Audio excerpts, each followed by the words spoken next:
All right, everyone, welcome to Adulting 101. Today we have Angie Hensley over from Wellcat Counseling Center. And is that right, Angie? Wellcat? Yes, it's Wellcat. Awesome. The new name. There we go. So I'm going to hand it off to Angie. Okay. Hi, everybody. Yeah, I'm Angie, and I'm a licensed marriage family therapist. And I'm not sure how familiar you all are with the counseling center, but we have marriage family therapists, licensed clinical social workers, psychologists, licensed professional clinical counselors. So we have a whole bunch of different kinds of therapists at the counseling center. And we offer individual counseling for students. It's mental health counseling, different than the kind of counseling that you would get when you go to talk about your classes with an academic counselor. And we do a lot of groups. Right now it's been different because of the shelter in place. We've been doing all of our sessions and groups online through Zoom, but ordinarily we're housed in the student services building on the 4th floor upstairs. When we're all back over there, anybody's welcome to come on into the counseling center. There, I don't know if you're familiar with the Zen Den, but we have a smaller, more intimate Zen Den in the counseling center, and it's just a place that has like really good lighting and meditation cushions. It's a place for people to come and meditate, take a nap, chill out. So that's there. And then there's also another little room that's a private room that has music that you can listen to and little twinkly lights and a massage chair. So I want to encourage everybody to come in and say hi to Langley and Sandy. They're the 2 women at the front office. And when we're back in person, you can do that. So that's the counseling center. I'm gonna put our web page here in the chat, so you can check out our little page on the website. I put a whole bunch of resources, and so a lot of what I'm going to be talking about today, there are some resources on that page that I put in there, links to meditations and self-care tools and things like that. So if you want to check it out, if you ever want to make an appointment, you can do that through the website there. So that's there. So I was imagining that I would start us off by doing a short little mindfulness meditation. You want to do it? So I'm just going to lead us through this, and it'll be really short. And I just want to say, this is just an experiment. There's no right way to do it. You can't get it wrong. We're just going to experiment with doing a little meditation, because this is something that is very good for stress reduction. So I'm just going to ask you to either, if it feels right, close your eyes, or just soften your vision and bring your awareness inside. And you're going to just sit with your spine erect, and at the same time, just taking a deep breath in. And as you exhale, let your shoulders drop away from your ears. And just let yourself be relaxed, and just kind of check in, first of all, with your body. You might do a little body scan, like noticing from your toes all the way up to the top of your head, just how your body's feeling in this moment. And if you notice any places inside that are either tense or uncomfortable, or maybe places you have some pain, just see if you can keep those spots company with your awareness for a moment, and just breathe, just noticing.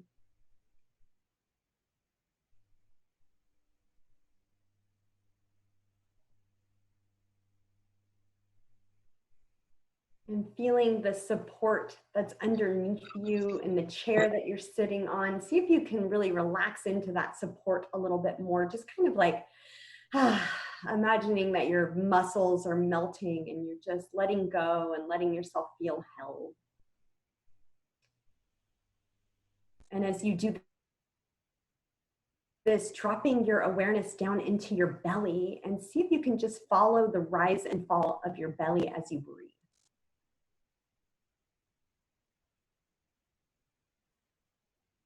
Just giving yourself permission to be completely present in this moment with your breath.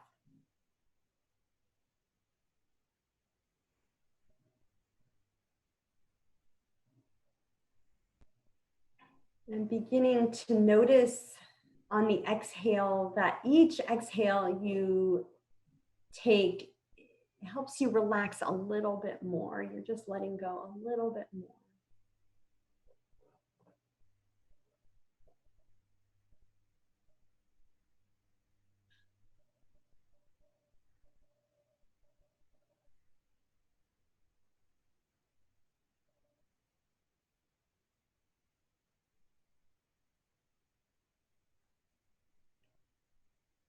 And finally, taking a deep breath in and a deep exhale. And then just as you feel ready, opening your eyes and coming back. And I'm going to invite you to just write in your notebook or journal, or if you could just grab a piece of paper and a pen and write on a piece of paper. We're talking today about self-care and stress reduction, which is a big part of being a healthy adult. And so I want you to just write, like, what does that mean to you? What is self-care to you? And just maybe making a note about how you are doing with that in your life right now. I know we're coming to the end of the semester and there's a lot going on. This has been a very stressful time. So just what does self-care mean to you and how are you doing with that?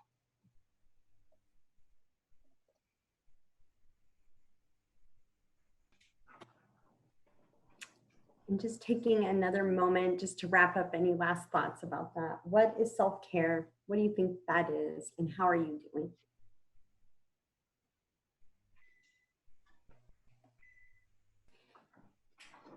So I'm just going to share a little bit about how I conceptualize self-care and kind of help us think about this in maybe a different way. Lots of times when people think of self-care, they think of things that they do to recover from their very stressful lives. So it's like, okay, I have this very stressful, not sustainable life, and then I do this thing to recover from it, right? And so I want to help us think more in terms of how do I actually make my life less stressful and more sustainable rather than this thing that I need to be recovering from. I also get a lot that people think of things that are cost money, right? So in a certain way, our culture has commodified self-care, right? So people think of self-care as like going and getting a massage, getting, some kind of, your hair done or whatever it is. And those things can be self-care, but I'm thinking about things that are totally free, just a way that you adjust inside of your life to make it a little more relaxing, a little less stressful, a little healthier. So, this sounds so cliche, but like really the best things that we can do for our self-care and our stress reduction are super simple. Getting good sleep, eating well, getting some exercise. And the reason why I teach a lot of students meditation and mindfulness is because staying in the present moment actually helps really reduce a lot of stress and anxiety. I just read this research on being in nature, and I just totally loved this. They said that even 20 minutes in nature helps reduce your stress hormones in your system by 70%. And that was like so impressive to me. And that's something we can all do, right? It's totally free. It takes 20 minutes, go to the park, and that's stress reducing. So I think of this in kind of a way like, if you kind of tend towards being stressed out or anxious, there are lots of things that you can do every single day that will help you lower your stress level. So, I'm thinking about things that don't feel like another thing on your to-do list, right? So it's like, oh my God, I got to get this thing in here. It's like, if it feels like that, it's not self-care. It needs to feel like, something I get to do, right? So I want to tell you guys a funny story well, it's not funny. It's kind of terrifying, but it's funny now because everything's okay. But I was here in my house hanging out. This is like the coolest thing. I have a whole extra room that is just for my yoga mat. So I call it my yoga room. And I have it's so nice in there.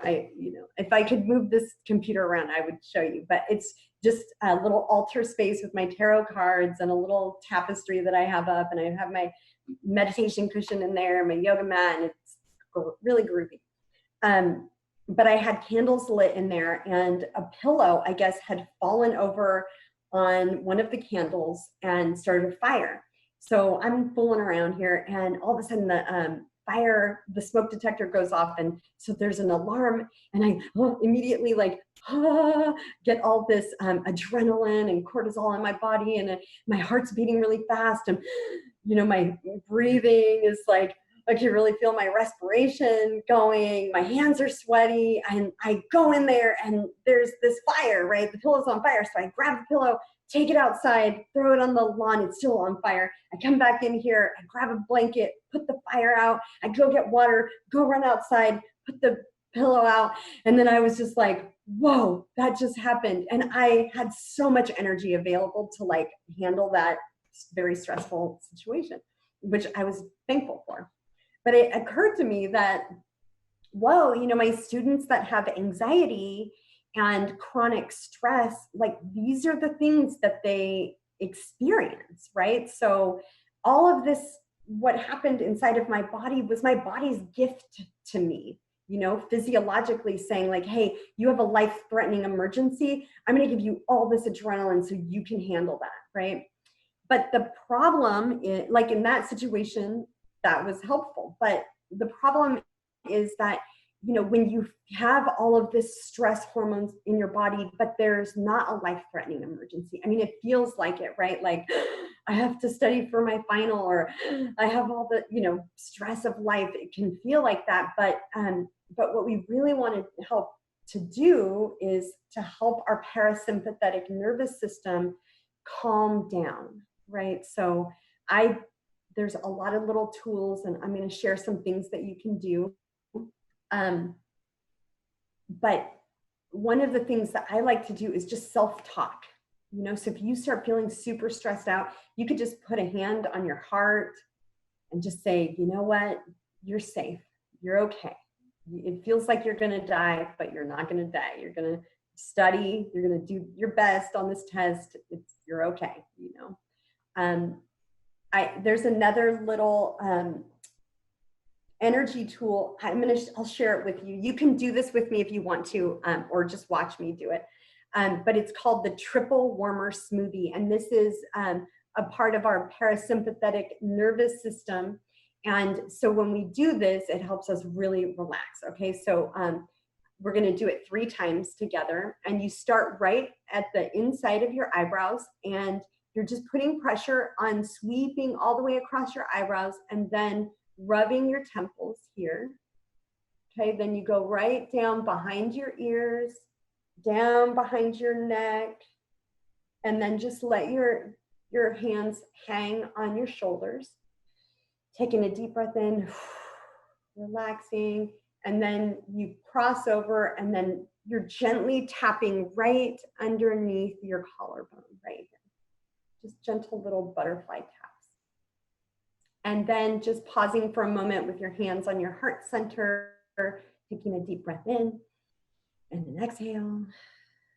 And then we're going to just do this 2 more times inside of your eyebrows, rubbing the temples, going down behind your ears, down the sides of your neck, letting your hands hang on your shoulders. Deep breath in, exhale, crossing down, and then gently tapping right underneath your collarbone, like in that little place that feels a little soft and sensitive there. Gentle little taps. And then pausing for a moment with your hands on your heart center. One more time.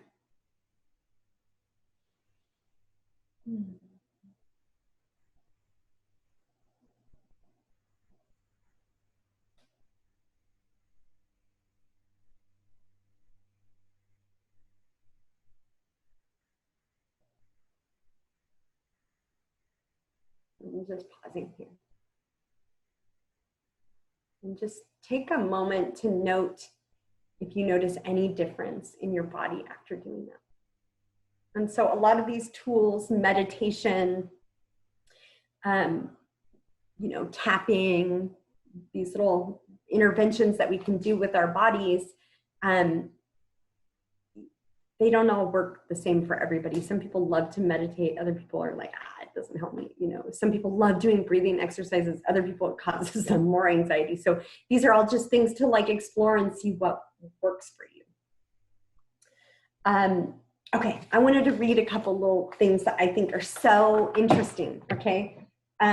Now, here, I'll just share this with you. Like, I have been a meditator for long before I knew about the research. I started meditating when I was in my 20s. It's always been super helpful to me, so I've just done it. But then, in graduate school, learning about mindfulness meditation, and the research that's been done, it's like, whoa, this is also super, like there's a lot of studies that show us that this is super good, not just for mental health, but also for our physical health, right? So meditation, you see when somebody consistently meditates, so a few times a week or more, there's a 50% reduction in psychiatric symptoms overall. In anxiety, 70%. So I'm doing this little support group for people with anxiety. We do a lot of meditation, and it's very helpful. 44% reduction in common medical symptoms. So you can see that people that are having medical issues, just doing some mindfulness really helps them. Light exercise 3 days a week improves happiness by 10 to 20% and increases your productivity by 15%. I'm not really like a numbers person, but I think sometimes people engage in this and they're like, oh, that's so cool, Laughter strengthens the immune system, boosts energy, and diminishes pain. So, this is why I think like watching funny things and like having a good sense of humor is really helpful to us. Green space. So I don't know if you can see this, but I've got my house is like Jumanji, okay? It's like a jungle over here. So green space is recommended for a healthy cortisol level. So it helps less stress. I do a lot of gardening. That's what I've been doing this whole time I'm here. I'm like sprouting all these veggies and herbs and planting things and doing all kinds of gardening because it is very relaxing. Gratitude. Okay, so this was interesting to me. Grateful people have 23% lower stress hormones. So doing a daily gratitude practice helps. Social connection strengthens your immune system, helps you recover from diseases faster, lengthens your life, lowers rates of anxiety and depression, raises your self-esteem, empathy, and emotional regulation skills. So I think, this to me is why I felt it was really important to keep going with our online groups, because people feel very disconnected. I mean, even if they're at home with their parents and stuff, it's like, there's not always like a lot of like feeling connected and intimate. And so like having these intimate connections and like nurturing those things are really important. I want to say that like we're having to do this through technology right now, but it's even more so in person because our limbic systems, we're in an open looped system. So we're regulated by other people, right? So that's really important to helping us to feel less stressed, staying connected. And then this last one, I'm going to say, this is one of the things that I'm like so into right now. Self-compassion. Harsh self-criticism activates our sympathetic nervous system and elevates stress hormones. Compassion, on the other hand, lessens those stress hormones and leads to a greater feeling of relaxation and well-being. So this is something I do with every single student I work with, is let's look at how you're talking to yourself, and kind of doing what we call in psychology cognitive diffusion, right? So it's like stepping back from your thoughts, looking at your thoughts, right? So if I'm like having these self-critical thoughts, that's going to cause me to be more stressed out and more anxious. And so what I want to begin to do is to develop an alternative narrative. Like, what are some of the other things I can say? Because a lot of times, that self-critical voice is trying to get us to be better, right? It's like you think it's going to be motivating, but it actually does the opposite. And so, well, how can I motivate myself with self-compassion? So being kinder to myself, offering more of a supportive voice to myself. And one of the things that I always say is, if you're talking to yourself in a certain way and you wouldn't say that to a friend, you probably should not be saying that to yourself, so yeah, okay, so that's that. So I want you to, we're just going to do another little imagining thing.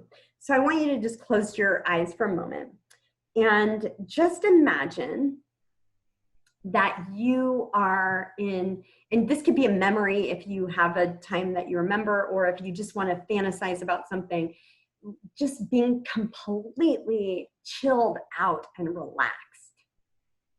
And if you can just call that up in your body, you might have a memory of being on the beach somewhere with the warm sand and the sunshine, or maybe in the park hiking, or going swimming in the creek, or maybe a time that you just felt so good. See if you can call that memory up. Really feel it in your body.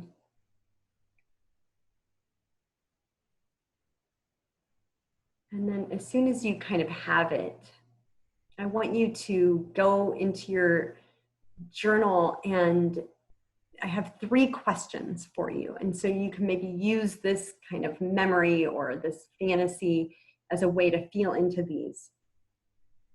What fills your well? That's the first question. What fills your well?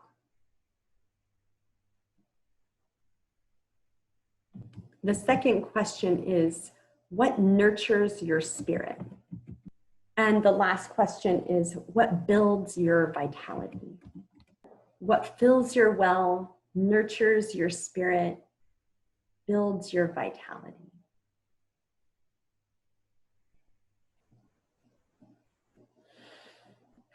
And then I just want to open the discussion up. If anybody has questions or anything that you want to share, maybe if there's just something that feels like most alive to you about self-care, or most interesting, if you want to ask or share about that.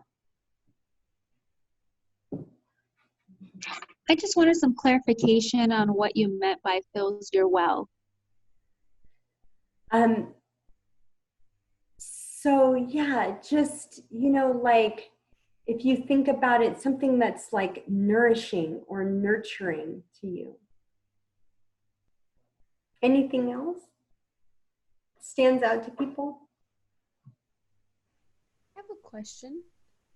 What was the thing called, the little exercise where you started with your eyebrows? Oh yeah, it's called the triple warmer smoothie.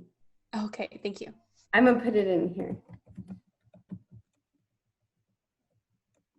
You could probably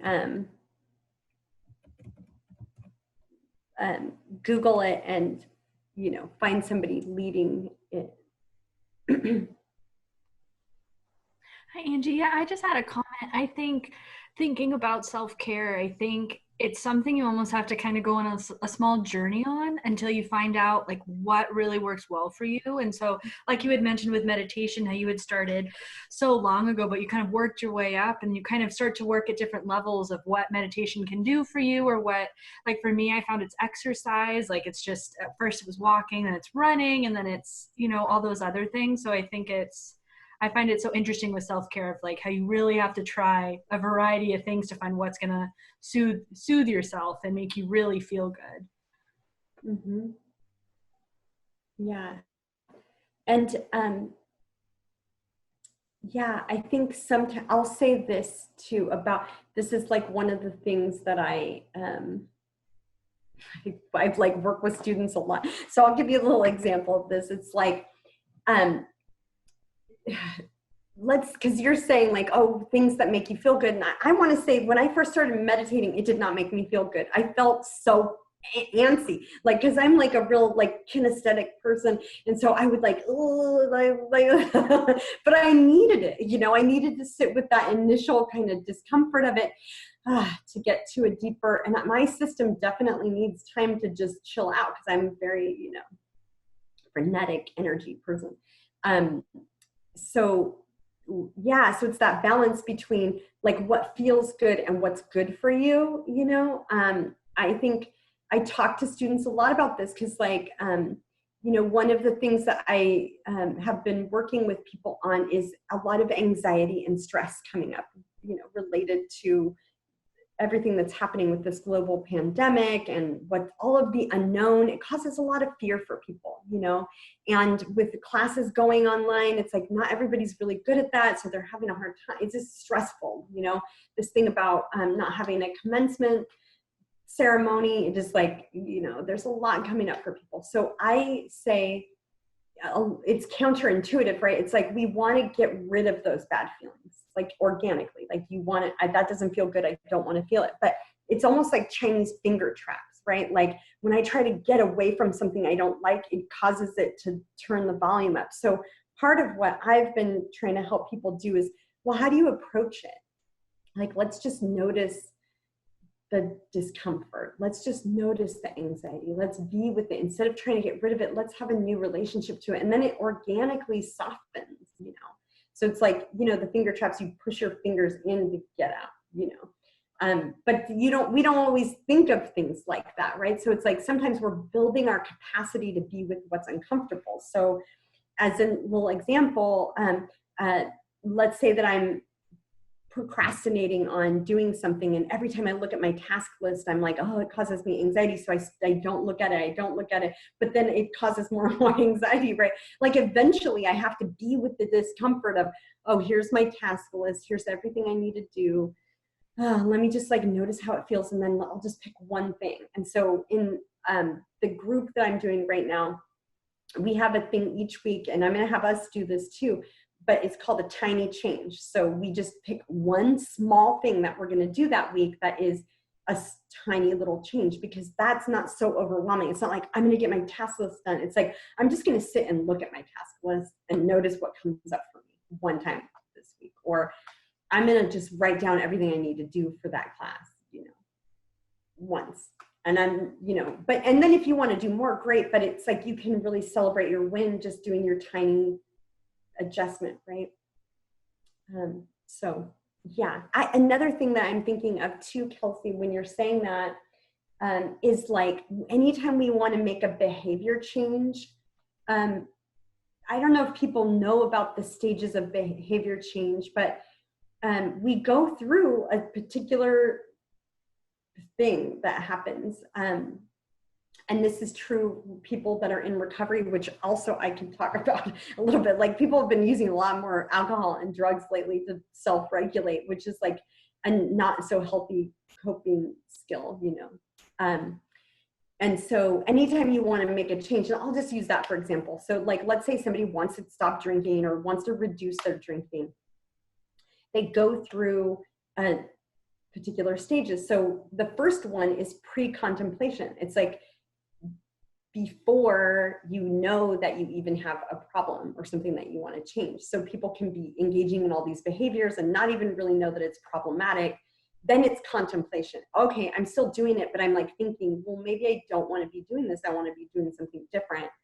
And then it's preparation. So I'm still doing it, but now I'm preparing to think about how I might want to change. Well, I guess I can't hang out with these friends because they always drink and it will be too hard to be with them. I want to think about something else that I can do, like who are my friends that are sober that I could hang out with, or, I'm just beginning to prepare. Maybe I'll do AA meetings. I don't know. Maybe I'll go to counseling. And then once you start doing it, that's action. So you are making a change. Like, okay, now I'm doing this. Like, I'm really like reducing my substance use. And then once you've done it for 6 months, then it goes into maintenance, right? So you are maintaining that change. Inevitably, there's some, even if it's not like you start drinking again, like you'll have some kind of relapse, and that's a part of the stages of change. So let's say we're talking about exercising, for example. Well, I could go and I'm doing really good and I'm doing my yoga, and then a couple mornings I don't do it, right? So that's kind of like a relapse. It's like, oh, okay, well, what happened that I relapse? And so if you begin to unpack your relapse a little bit, you learn some ways to prevent that in the future. It strengthens your behavior change, right? So people in recovery, a relapse can be a really good thing for their recovery. Does that make sense? Yeah, so, I think about these little things with self-care as, we go through these stages of change inside of it.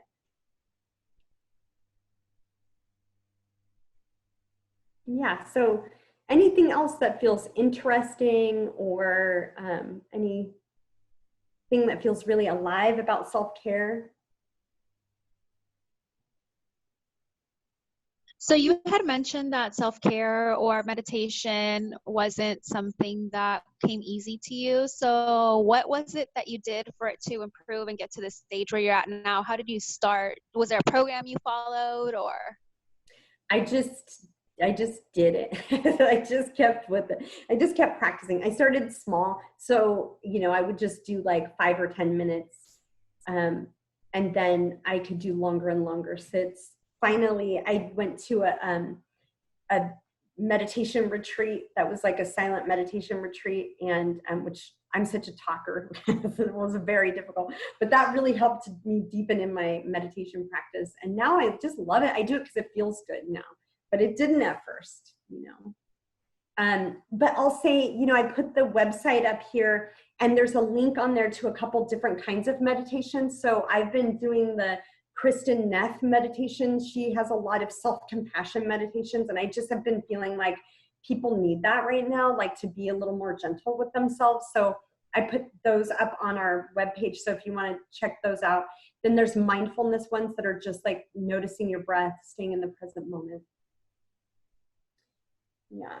So if you want to practice, there's also some really cool mindfulness apps. One's called Headspace, and you can put it on your phone, and you look through and you could see what kind of meditation it is and how long it is. So if you want to do a shorter one, they have shorter ones. If you want to do one that's longer, you can, experiment with that. They have some in there that are good for insomnia, like if you are having a hard time sleeping. What did you say the app was called? It's called Headspace. Okay, so here's something I want all of us to do. Just after talking about all of this and thinking about, what helps us to relax and reduce stress, thinking about, maybe you can just kind of think about this in terms of all of these areas of your life, like physical, emotional, mental, spiritual, ways that you're caring for yourself, and just see if you can pick one tiny change that you want to make, like just one thing that you want to do sometime within the next week that maybe moves you a little bit more towards self-care, a little bit more towards reducing your stress.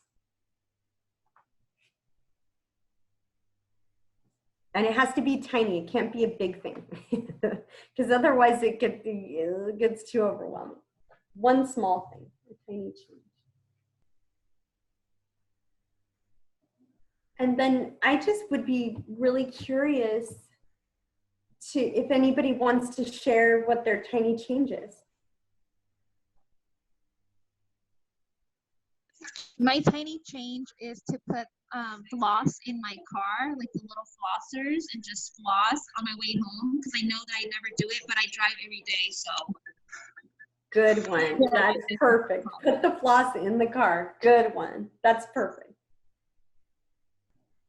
Yeah, when I started doing yoga, mine was to put my yoga mat in my car because I was like, okay, if my yoga mat's in there, I'll have it when I come home from work. I can just swing by and go to yoga class. Anybody else? So if nobody wants to share about this, I'm happy to lead us through another little meditation if you guys want to experiment with meditating a little bit more. I have a good one that I think that I've been doing a lot, and so I think it might be nice. Does that feel good to people? Yeah? Yeah. Okay. All right, let me see if that's not the right one. I'm going to read it because it's just like the way that she has it written is like really, this is Kristen Neff, who I was talking about, who you can listen to her on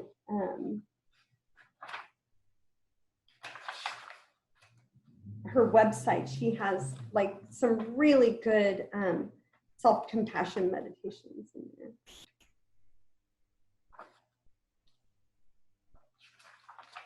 Which I think is like so important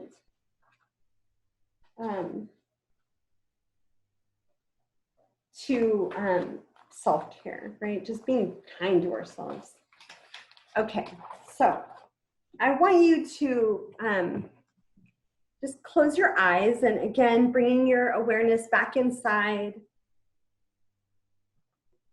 and kind of see if you can land on a situation in your life that's been a little difficult for you.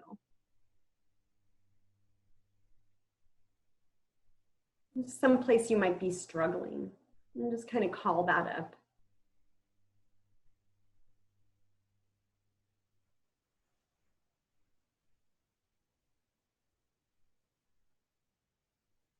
And see what you notice in your body as you kind of hold this in your mind. Does your tummy get tight? Do you get a little tension in your chest? Like just noticing what comes up for you and just see if you can breathe and just allow anything you notice to be there.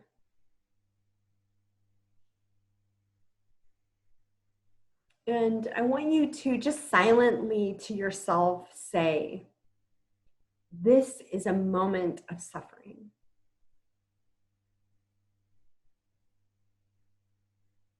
This is a moment of suffering. You might say something like, ouch, this hurts, or this is hard. I'm just holding mindfulness here, and mindfulness is just being aware of what you are thinking, what you are feeling as you are feeling it. So just noticing. You might say something like, this is stressful. This is stressful.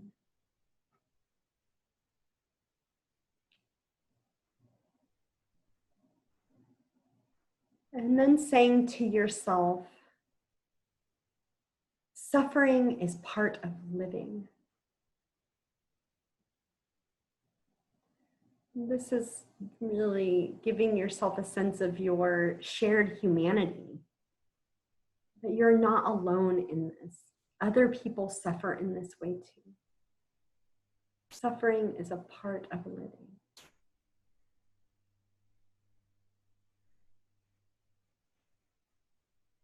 We all struggle in our lives. And if you want to place a hand on your heart or your belly, just kind of holding yourself, and just say, may I be kind to myself. May I be kind to myself.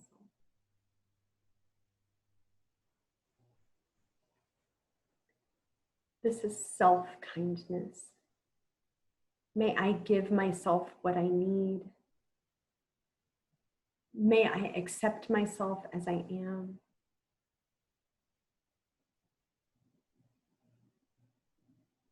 May I live in love.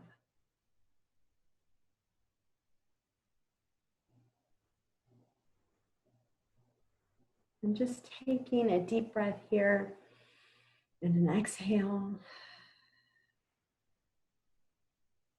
And see if you can really just hold this sense of compassion for yourself around whatever it is that you're struggling with.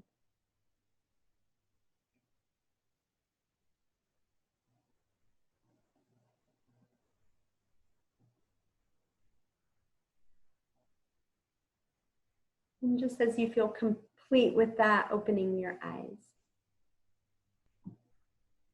And so just as we practice that, the idea of self-compassion is that we're mindful, right? We notice that we also see it in the context of human suffering. So it's not just like I'm suffering alone, but it's like, oh, we all suffer.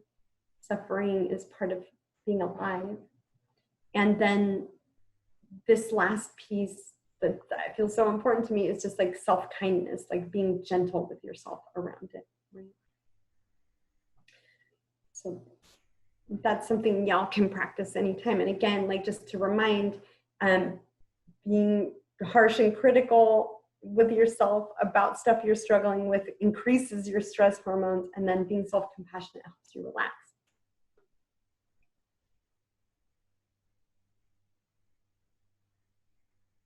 Okay, cool. So I'm thinking that maybe just as a way to complete, we could each share just one word, something we're grateful for. And this could be like on the chat if you want to say it out loud, but just in the spirit of, we know that grateful people are happier. So we should be grateful people. So just kind of calling up one thing you're grateful for in your life. And I want to say the thing that I'm grateful for is my hula hoop. I've been hula hooping in the backyard and it's been really fun.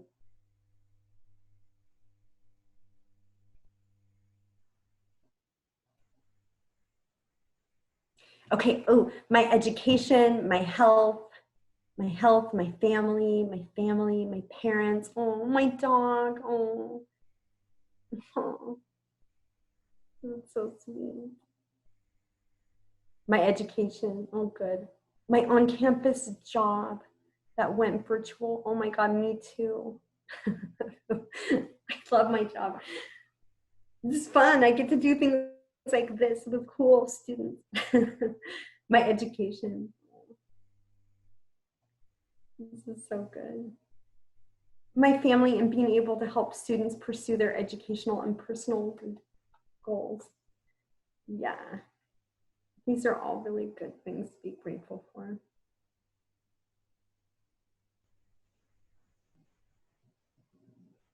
Well, I feel also very thankful to be here with all of you and to get to share about the stuff that I love so much. I just, oh, the fact that I know I have a bed to sleep in tonight. Yes. Mm-hmm. Thankfully. Yeah, I just want to say, you know, I hope that people come in and say hi when we're back in person in the counseling center. Just come in and hang out, sit in that massage chair, meditate in the Zen den. And again, I put the website here. And so if you want to check it out, there's all kinds of cool stuff, resources there.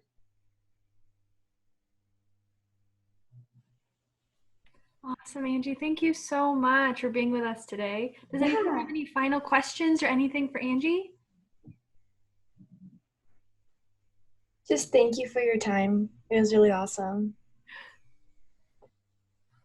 Yeah, you're welcome. Thank you for your time and thank you for having us.